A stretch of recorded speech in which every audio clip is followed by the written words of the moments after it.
आज की short analysis में हम डिस्कस करेंगे अंबुजा सीमेंट स्टॉक के ऊपर। दोस्तों ये स्टॉक अगर आप देखो तो जुलाई 2024 से करेक्शन के अंदर चल रहा है। मोटा मोटी देखो तो दोस्तों इसने पूरे 3 महीने करेक्शन में बिता दिए और करेक्शन में भी दोस्तों इसने दोनों तरह का करेक्शन दिया, प्राइस वाइज टाइम वाइज दोनों।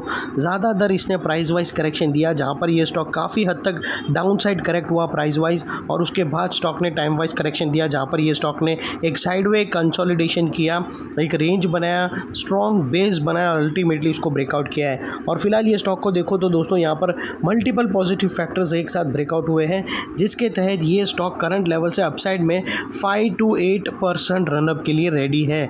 लेकिन दोस्तों इसमें कोई भी हमारी बाय सेल होल्ड रिकमेंडेशन नहीं है, ये प्योरली एजुकेशन पर्पस से मैं अपना पॉइंट ऑफ व्यू आप लोगों के सामने शेयर कर रहा हूँ। कोई भी पोजीशन लेने से पहले अपने फाइनेंशियल एडवाइज़र को ज़रूर कंसल्ट कर लेना। फ्रेंड्स आप लोग देख सकते हो कि ये वो टॉप था जहाँ से करेक्शन स्टार्ट हुआ था और यहाँ से कुछ इस तरह से downward sloping parallel channel stock के अंदर बनी थी। और जब तक स्टॉक ये डाउनवर्ड स्लोपिंग पैरेलल चैनल में था, स्टॉक प्राइस वाइज करेक्शन होता गया और यहाँ पर back to back lower lows hit हुए।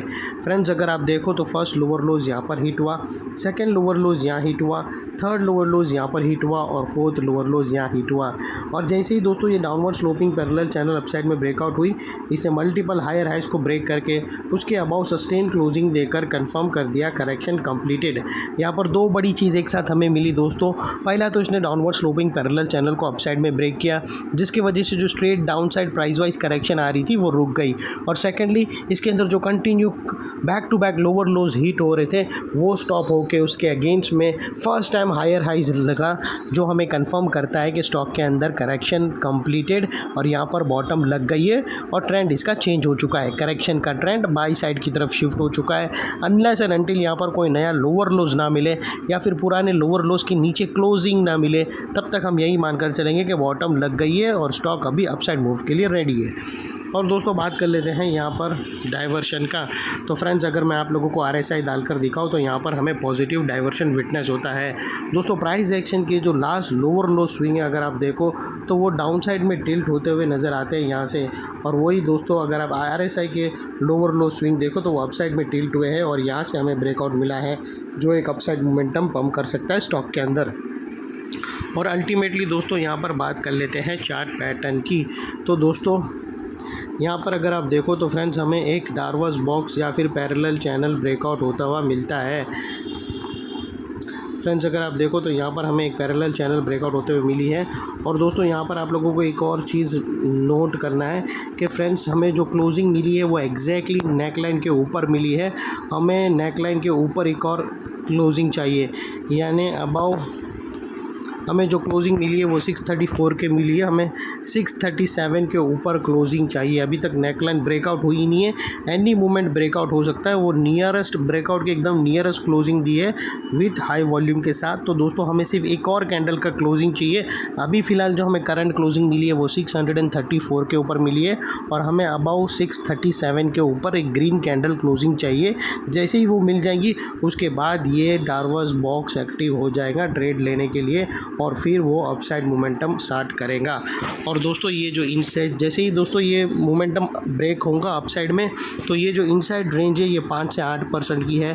वो लिहाज से दोस्तों स्टॉक का जो अगला टारगेट निकल कर आता है वो 670 रुपीज़ का आता है, 675 रुपीज़ का आता है,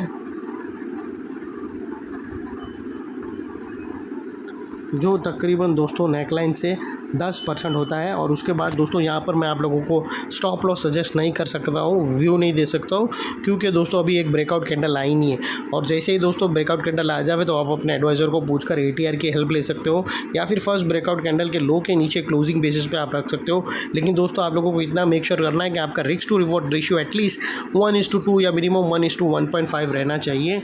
और दोस्तों टारगेट से पहले यहाँ ये कुछ एरिया है जहाँ पर ये स्टॉक करेक्शन फेस करेगा, जिसको हम ब्लू से कर देंगे। और दोस्तों जैसे ये नेकलाइन ब्रेकआउट होगी तो दोस्तों नेकलाइन के पास का ये एरिया बहुत ही इंपॉर्टेंट एरिया बनकर खड़ा है, क्योंकि दोस्तों यहाँ पर हमने मल्टीपल पॉजिटिव फैक्टर्स एक्शन में आते हुए मिले। यहाँ पर ही दोस्तों हमें downward sloping parallel channel upside में ब्रेकआउट होते हुए मिली, यहाँ पर ही हमें लोअर लोज हायर हाइज में शिफ्ट होते हुए मिले, यहाँ पर हमें RSI के through clear positive diversion breakout होता हुआ मिला और यहाँ पर दोस्तों हमें पैरेलल चैनल मिली, लेकिन एक ब्रेकआउट कन्फर्मेशन कैंडल का वेट है। जैसे ही वो मिल जाएगी उसके बाद ये एरिया जो अभी तक एक स्ट्रॉन्ग रेजिस्टेंस था वो अल्टीमेटली स्ट्रॉन्ग सपोर्ट बनकर खड़ा हो जाएगा। और इन केस दोस्तों आप लोगों का अगर स्टॉप लॉस रखना हो तो इतने बड़े स्ट्रॉन्ग सपोर्ट के नीचे रखना, ताकि क्लोजिंग बेसिस पे आसानी से हिट ना हो। और अगर हिट हो भी जाता है क्लोजिंग बेसिस पे तो दोस्तों नो इफ़ नो बट सीधा स्टॉप लॉस देकर ट्रेड को पहले वाइंड अप कर देना चाहिए। ये थी हमारी शॉर्ट एंड स्वीट एनालिसिस। अच्छी लगे तो प्लीज़ चैनल को लाइक शेयर सब्सक्राइब करना। थैंक यू, जय हिंद। और दोस्तों डायरेक्ट इसका ट्रेड मत ले लेना, हमें मंडे को वेट करना है एक और क्लोजिंग का कंफर्मेशन का, उसके बाद ही आप ट्रेड ले सकते हो। Thank you.